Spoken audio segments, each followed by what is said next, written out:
नमस्कार,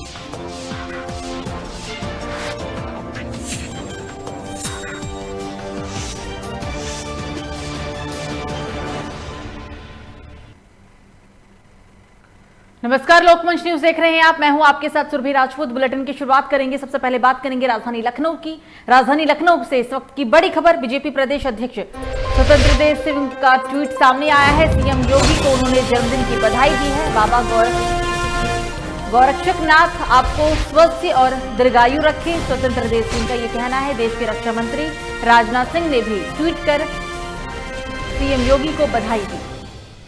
तो आज सूबे के मुख्यमंत्री सीएम योगी आदित्यनाथ का जन्मदिन। योगी आदित्यनाथ के जन्मदिन के शुभ अवसर पर बीजेपी प्रदेश अध्यक्ष स्वतंत्र देव सिंह ने ट्वीट के जरिए उन्हें शुभकामनाएं दी। सीएम योगी को जन्मदिन की बधाई। ये कहा उन्होंने, बाबा गोरक्षकनाथ आपको स्वस्थ और दीर्घायु रखे, स्वतंत्र देव सिंह का ये कहना था। देश के रक्षा मंत्री राजनाथ सिंह ने भी ट्वीट के जरिए उन्हें जन्मदिन की ढेरों शुभकामनाएं दी है। जन्मदिन की ढेरों शुभकामनाएं सीएम योगी आदित्यनाथ को रक्षा मंत्री के द्वारा और तमाम देश के बड़े बड़े नेता सीएम योगी को ट्विटर के जरिए ट्वीट करके जन्मदिन की शुभकामनाएं दे रहे हैं। इसी कड़ी में देश के रक्षा मंत्री राजनाथ सिंह ने भी उन्हें जन्मदिन की बधाई दी है। ट्विटर के जरिए उन्होंने ट्वीट किया। बीजेपी प्रदेश अध्यक्ष स्वतंत्र देव सिंह ने भी ट्वीट करके उन्हें जन्मदिन की हार्दिक शुभकामनाएं दी। उनका कहना था इस दरमियान कि बाबा गोरक्षकनाथ आपको स्वस्थ और दीर्घायु रखे। देश के रक्षा मंत्री राजनाथ सिंह ने भी ट्वीट करके उन्हें जन्मदिन की शुभकामनाएं दी। तो सूबे के मुखिया योगी आदित्यनाथ आज 49 साल के हो जाएंगे। आज उनका जन्मदिन है और उनके ही जन्मदिन के अवसर पर बीजेपी के तमाम बड़े नेता ट्विटर के माध्यम से ट्वीट करके उन्हें बधाई दे रहे हैं। तो राजधानी लखनऊ में पीजीआई में 7 जून से शुरू होगी ओपीडी। ओपीडी में कोविड रिपोर्ट पर ही मिलेगा उपचार। मरीज ई रजिस्ट्रेशन के बाद ले सकेंगे यहां उपचार। और इस खबर पर ज्यादा जानकारी के लिए हमारे साथ हमारे ब्यूरो चीफ आसिफ जुड़ गए हैं। आसिफ, पीजीआई में अब 7 जून से ओपीडी भी शुरू होने वाली है, क्योंकि जिस तरीके से अब संक्रमण की जो रफ्तार है वो कमी है, उसे देखते हुए ये बड़ा फैसला लिया गया है। आसिफ जी बिल्कुल, सभी बता दूं कि जिस तरह से कोरोना के केसेज में कमी आई है और इसको देखते हुए जो है पीजीआई में 7 जून से ओपीडी शुरू करने का निर्णय लिया गया और ओपीडी में कोविड रिपोर्ट के आधार पर ही जो है इलाज शुरू होगा। और सोमवार से शुक्रवार सुबह तक 9:30 से शाम 4 बजे तक जो है मरीज अपने आप का चेकअप करवा सकते हैं, दिखा सकते हैं। और साथ ही साथ शनिवार को 9:30 से दोपहर 12:30 बजे तक भी ओपीडी होगी।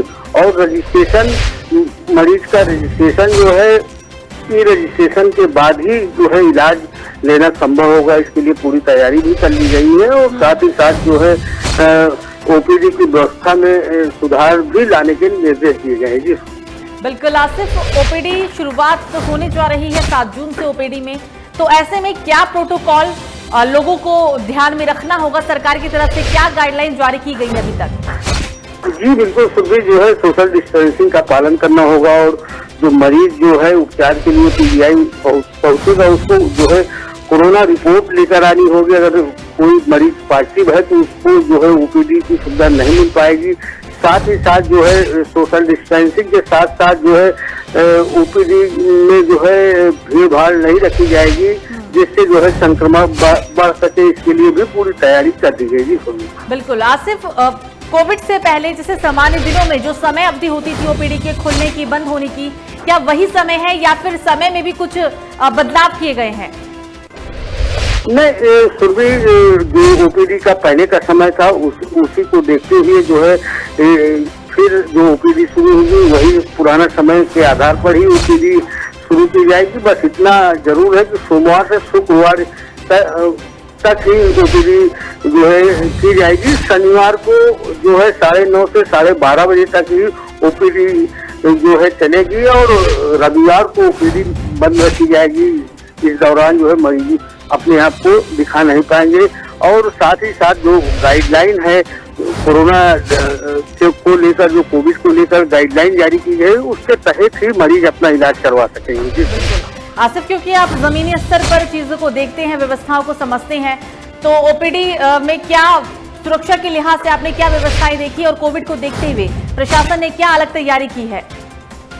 जी बिल्कुल, जो है प्रशासनिक अगर तैयारियों की बात करें तो ओपीडी शुरू होने से पहले जो है पूरे जो है हॉस्पिटल को जो सैनिटाइज किया जाएगा, और साथ ही साथ जो है साफ तौर पर जो है जगह जगह पोस्टर भी चिपकाए गए हैं कि यहाँ आने वाले मरीज जो है मास्क का इस्तेमाल करें, और बिना मास्क का इस्तेमाल करने, बिना मास्क के पहुँचने वाले मरीजों को ओपीडी में दाखिल नहीं होने दिया जाएगा। साथ ही साथ और भी व्यापक इंतजाम किए गए हैं। जो कोविड की गाइडलाइन है उसका पालन कराने के लिए भी जो वहाँ के कर्मचारी हैं, जो जिम्मेदार हैं, उसको लेकर भी पूरी तैयारी कर चुके हैं। और यह भी कहा गया है कि कोविड की जांच जो है वह लाना अनिवार्य है, क्योंकि कोविड रिपोर्ट के आधार पर ही यहाँ का इलाज शुरू होगा। जी बिल्कुल आसिफ, तमाम जानकारी के लिए और हमसे बात करने के लिए आपका बहुत बहुत शुक्रिया।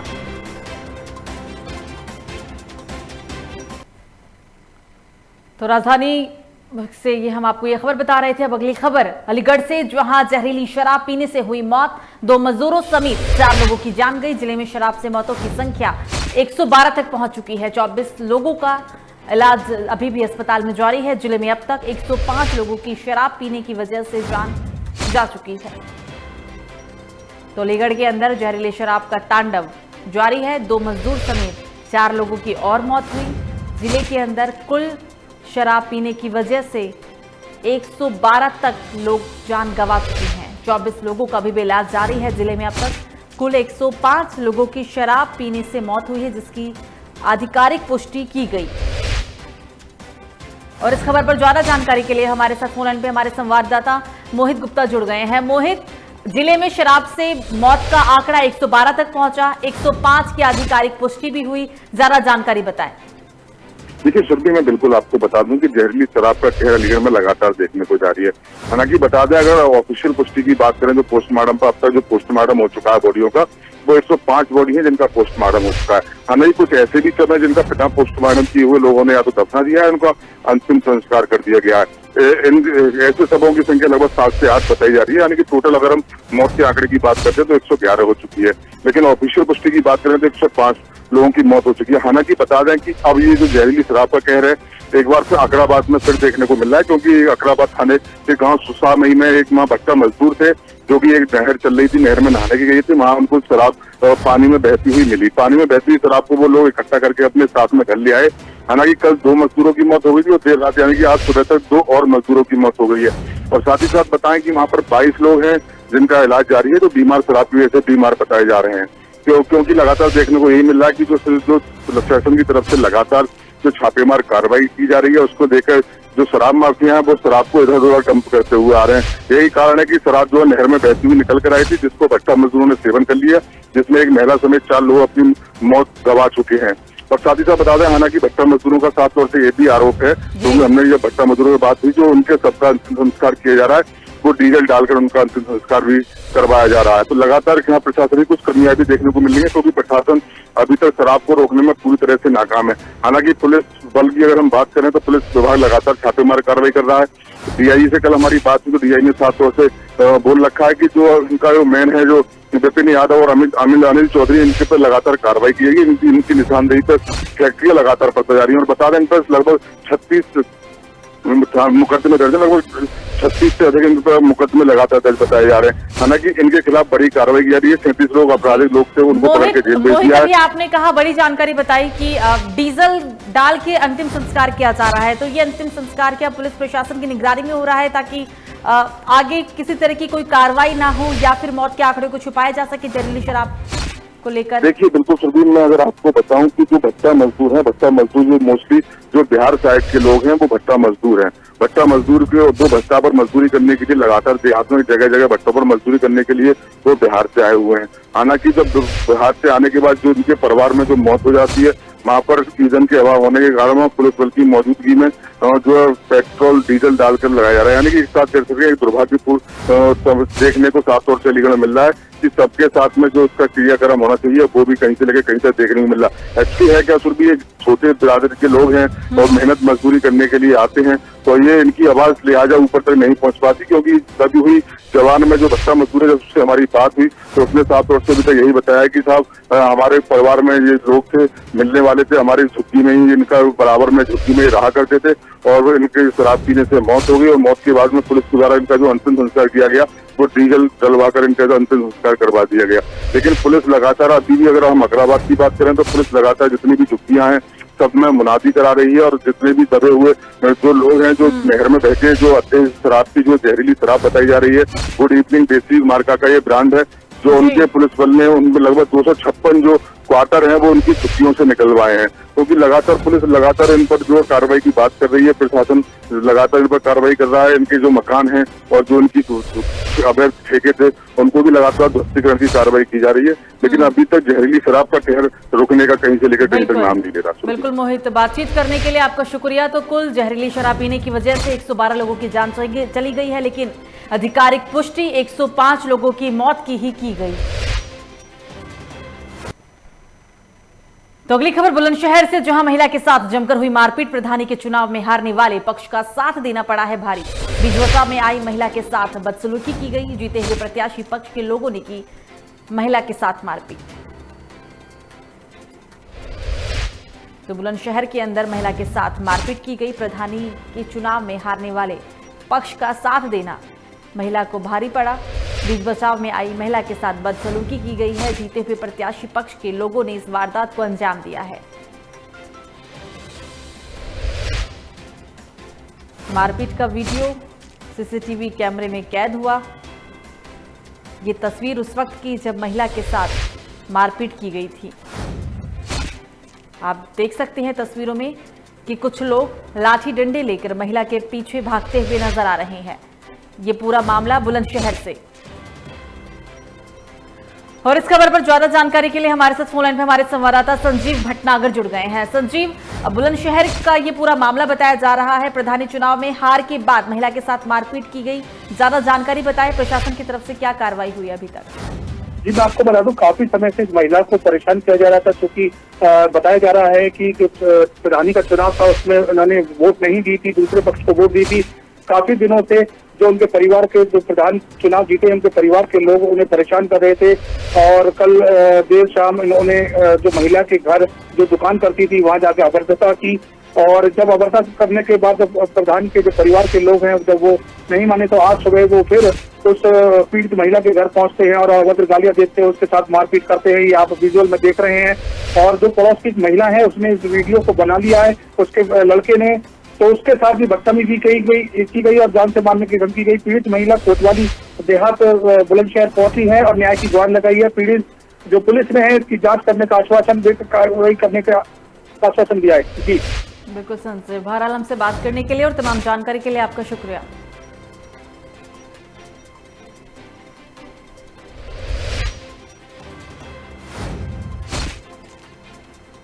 मैं इसलिए आई हूँ कि मेरे घर ये बर्तन लेकर आ रही थी लड़की, इसको पकड़ लिया तो मैंने सिर्फ अपने लड़के से इतना बोल दिया कि बेटा इसकी वीडियो बना ले, इसको मार रहे हैं इसकी वीडियो बना ले, और मैंने इसको बचा लिया। उस्मान वगैरह थे, उस्मान का भाई और उस्मान का भतीजा, वो लोग थे, इसको मार रहे थे, इसके साथ गंदी गंदी हरकत कर रहे थे। क्यों कर रहे थे? तो इसको हमेशा ही मतलब बदतमीजी करते हैं। इसने कभी दुकान खोल ली थी, उसके ऊपर ये पहले भी इसको मारा पीटा गया था, इसके घर में घुस के इसको गालियाँ दी गई थी। रिपोर्ट करी तो इन्होंने ज़बरदस्ती वापस करवा दी थी प्रधान उस्मान ने कि रिपोर्ट वापस कर ले वरना मैं तुझे गाँव में भी नहीं रहने दूंगा। तो बिजनौर में इमामबाड़े के विवाद को लेकर दो पक्षों में जमकर विवाद हुआ, दोनों पक्षों में जमकर लात घूंसे चले हैं। पीड़ित पक्ष ने थाने में पूरे घटनाक्रम को लेकर तहरीर दी, पुलिस मामले की तफ्तीश में जुट गई है। पूरा मामला बता दें आपको, बिजनौर के थाना चांदपुर के बासरा इलाके का है। तो पक्षों में जमकर लात घूंसे चले हैं, दो पक्षों में यह पूरा विवाद हुआ था।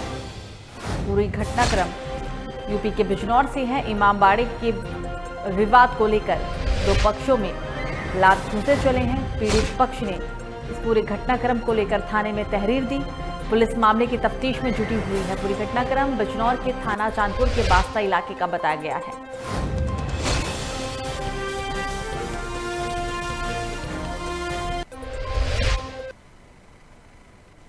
तो ग्रेटर नोएडा में लोगों को कराया जा रहा कोरोना गाइडलाइन का पालन। एसएचओ मुनीश चौहान द्वारा चलाया जा रहा चेकिंग अभियान। बेवजह घूमने वालों पर धारा 188 की कार्रवाई की गई। लोगों से मास्क लगाने की भी अपील कर रहे पुलिस वाले।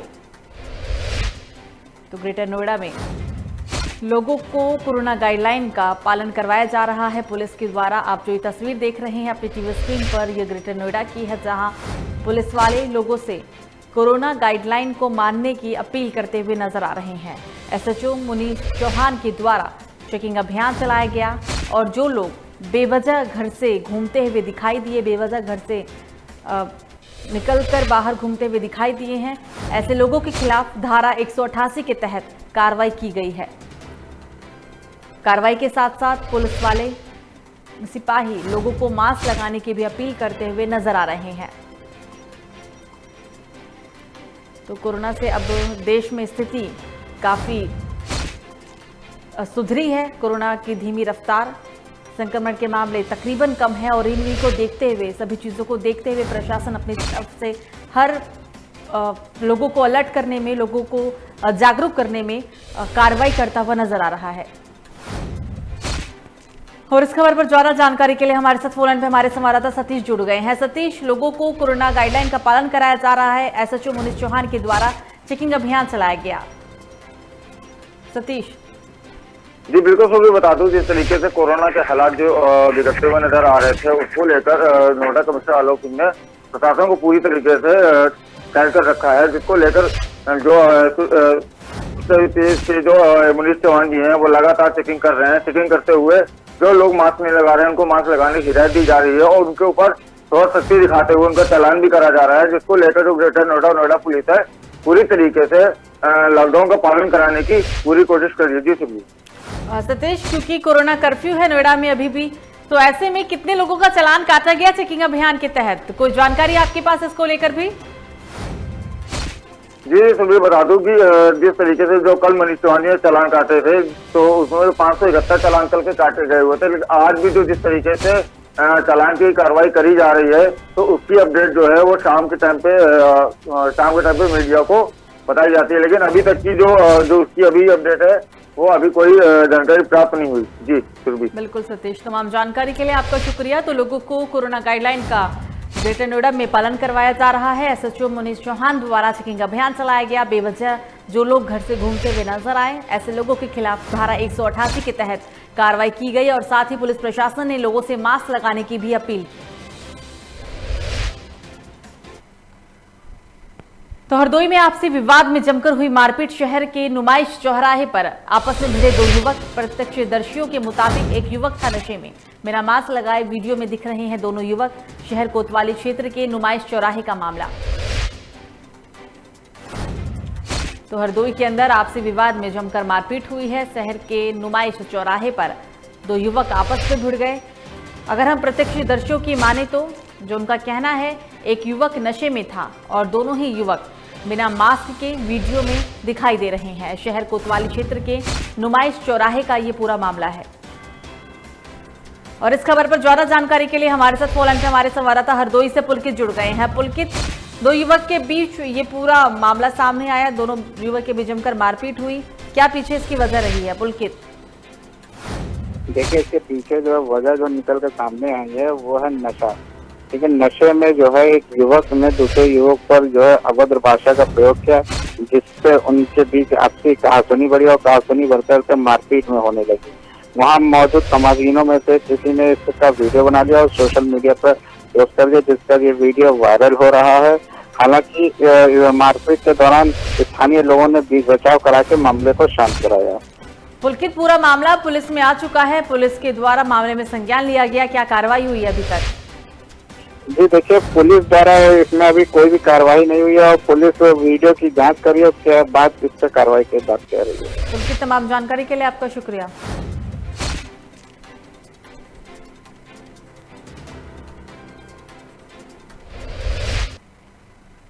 तो तो हाथरस में युवक ने जान को जोखिम में डाला। पतंग उड़ाने के जुनून में पानी की टंकी पर चढ़ा युवक। पानी की टंकी पर चढ़कर पतंग उड़ाने का वीडियो हो रहा वायरल। तो आप तस्वीरों में देखिए, ये महाशय पतंग उड़ाने का इनमें इतना जुनून सवार है कि महाशय पानी की टंकी पर चढ़ गए हैं। जान को जोखिम में डालकर पानी की टंकी पर चढ़कर पतंग उड़ाते हुए इस युवक को तस्वीरों में देखा जा सकता है। पतंग उड़ाने का वीडियो सोशल मीडिया पर वायरल हुआ। ये पूरी घटना हाथरस से। आप अनुमान लगा सकते हैं कि अगर इस युवक का पैर फिसला तो ये सीधा मौत की आगोश में समा जाएगा, लेकिन बावजूद इसके, सब कुछ जानने के बावजूद युवक के ऊपर पतंग उड़ाने का ऐसा जुनून सवार है कि पानी की टंकी पर चढ़कर पतंग उड़ाता हुआ युवक नजर आ रहा है।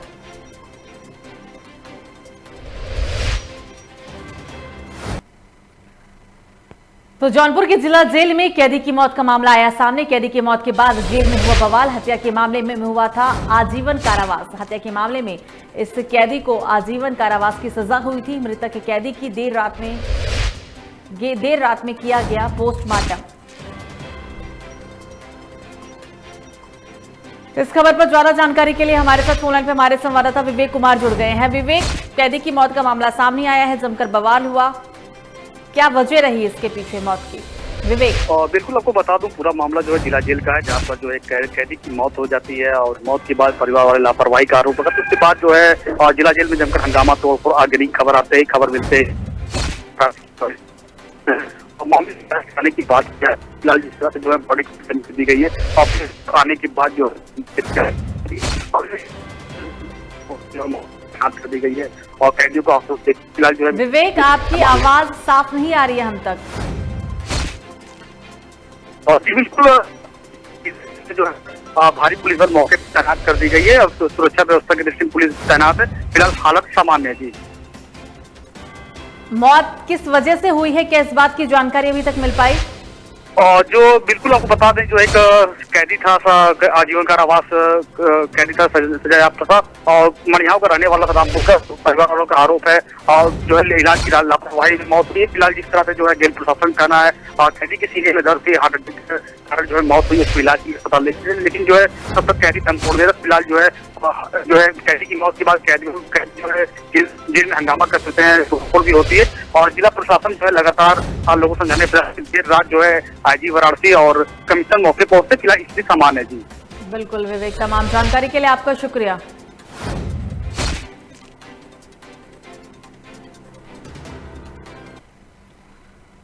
तो जौनपुर में कैदी वागीश मिश्रा के मौत के बाद हुआ था जेल में विवाद। जिला जेल पर भारी पुलिस बल तैनात किया गया। एसडीएम मजिस्ट्रेट कर रहे हैं मामले की जांच।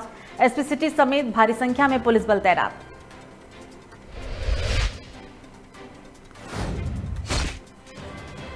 तो जौनपुर में कैदी वागीश मिश्रा के मौत के बाद जमकर बवाल हुआ है। जिला जेल पर पूरे हालात को देखते हुए भारी पुलिस बल की तैनाती की गई। एसडीएम मजिस्ट्रेट कर रहे हैं मामले की जांच। और एक बार फिर से इस खबर पर बातचीत के लिए हमारे संवाददाता विवेक जुड़ रहे हैं। विवेक, जिला जेल पर अभी हालात को देखते हुए भारी पुलिस बल की तैनाती है, क्या स्थिति है इस वक्त? विवेक,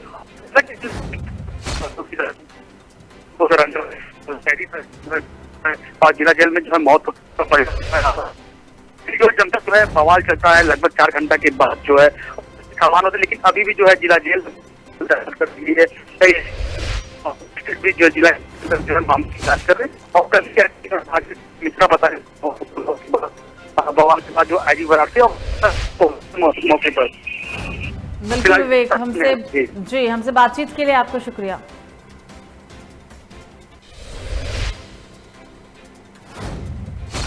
तो कैदी वागीश मिश्रा के मौत के बाद यहां जमकर बवाल हुआ था और बवाल को देखते हुए जिला जेल के अंदर भारी पुलिस बल की तैनाती की गई है। इस दौरान एसडीएम मजिस्ट्रेट पूरे मामले की जांच पड़ताल में जुट गए हैं। एसपी सिटी समेत भारी संख्या में हालात को देखते हुए पुलिस बल तैनात है। तो राजधानी लखनऊ में थाने के लॉकअप में युवक की हुई मौत। दारोगा समेत कई पुलिसकर्मियों के विरुद्ध दर्ज किया गया है मुकदमा। एसपी के निर्देशों पर दर्ज हुआ है मुकदमा। कटवार थाने के लड़की भगाने के आरोपी में मौत हुई है। ये पूरा मामला हम आपको बता रहे हैं राजधानी लखनऊ से, जहां थाने के लॉकअप में युवक की मौत का मामला सामने आया। इस पूरे मामले के बाद दारोगा समेत कई पुलिसकर्मियों के विरुद्ध मामला दर्ज किया गया। कई पुलिसकर्मी और दारोगा के खिलाफ मुकदमा दर्ज किया गया है। एसपी के निर्देशों पर मुकदमा दर्ज किया गया। कुड़वार थाने में लड़की भगाने के आरोपी की मौत। और इस खबर पर ज्यादा जानकारी के लिए हमारे साथ हमारे ब्यूरो चीफ आसिफ जुड़ गए हैं। आसिफ, थाने के लॉकअप में युवक की मौत हुई है, दारोगा पुलिसकर्मियों के खिलाफ मुकदमा दर्ज किया गया है, क्या कार्रवाई हुई और मौत के पीछे की क्या वजह रही? आसिफ जी बिल्कुल, शुरू बता दूं कि मृतक जो है कुड़वार थाना क्षेत्र के जगदीशपुर परसीपुर गांव का रहने वाला था, जहां पर लड़की भगाने के आरोप में उसे पुलिस थाने पर ले आई थी। हालांकि पुलिस ने जो है कोई मुकदमा नहीं दर्ज किया था, आरोपों में हिरासत में लिया था और उसे लॉकअप में डाल दिया, जिसकी जो है मौत हो गई। और पोस्टमार्टम रिपोर्ट भी काफी चौंकाने वाली है, जिसमें सांप और उसके चोटों के निशान भी पाए गए हैं और साथ ही साथ गला घोटकर जो है मौत होने की पुष्टि भी पोस्टमार्टम में रिपोर्ट में हो चुकी है। पूरे मामले में एसपी ने थाना प्रभारी समेत जो है 3 पुलिस कर्मियों को जो है निलंबित कर दिया है। और आपको बता दूं कि इस घटना के बाद जो है दलित समुदाय में काफी आक्रोश भी देखने को मिला। जो है देर रात जो है उसका अंतिम संस्कार करने को राजी नहीं हो रहे थे, तब कहीं जाकर हत्या, लूट और जानलेवा हमले समेत कई गंभीर धाराओं में पुलिस कर्मियों के खिलाफ मुकदमा दर्ज किया गया है। वहीं जो है पीड़ितों की मांग है कि जो आरोपी पुलिसकर्मी हैं उन्हें जल्द से जल्द गिरफ्तार किया जाए और जिससे उन्हें न्याय मिल सके। फिलहाल इस मामले में शासन ने भी गंभीरता से लिया है मामले को और कड़ी कार्रवाई का निर्देश एसपी को दिया गया है। फिलहाल देखने वाली बात यह होगी कि जिस तरह से थाने के लॉकअप में मौत हो जाती है, हत्या कर दी जाती है दलित युवक की, उसको लेकर भी तमाम सवाल खड़े हो रहे हैं। और काफी जो थाना प्रभारी थे उनका विवादों से भी काफी पुराना नाता है। आए दिन किसी न किसी मामले को लेकर वह हमेशा सुर्खियों में रहते हैं। अभी इससे पहले भी कुछ ऐसे ही मामले, मारपीट के मामले आए थे, जिसमें जो बीजेपी नेताओं ने उनकी शिकायत भी की थी और थाने पर। आसिफ, क्या इस मौत के पीछे दारोगा पुलिसकर्मी ही शामिल है या और भी कोई वजह हो सकती है?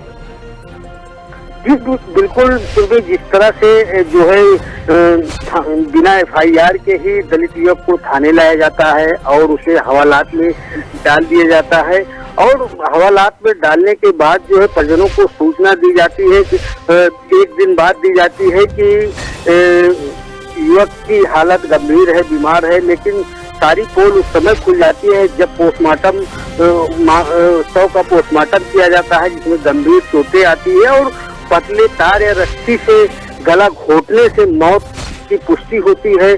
तब जाकर जो है हत्या का मुकदमा दर्ज होता है।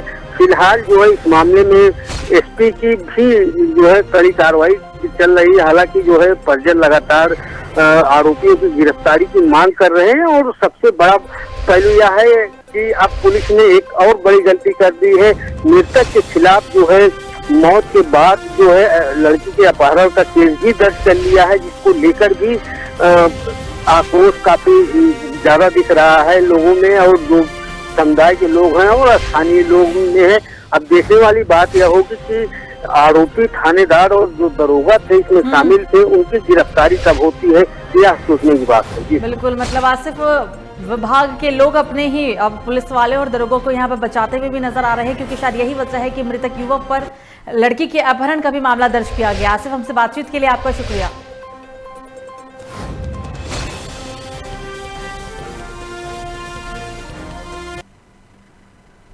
तो ललितपुर में अवैध संबंधों के चलते युवक की निर्मम हत्या की गई। पेट से बांधकर पीट कर युवक की हत्या हुई है। 3 लोगों पर हत्या का लगा आरोप। पुलिस मामले की जांच में जुटी। तो यूपी के ललितपुर में अवैध संबंधों के चलते युवक की हत्या कर दी गई। पेड़ से बांधकर पीट कर युवक की निर्मम हत्या हुई। 3 लोगों पर हत्या का आरोप लगा है। फिलहाल इस मामले को संज्ञान में लेते हुए पुलिस प्रशासन आगे की कार्रवाई में जुट गया है।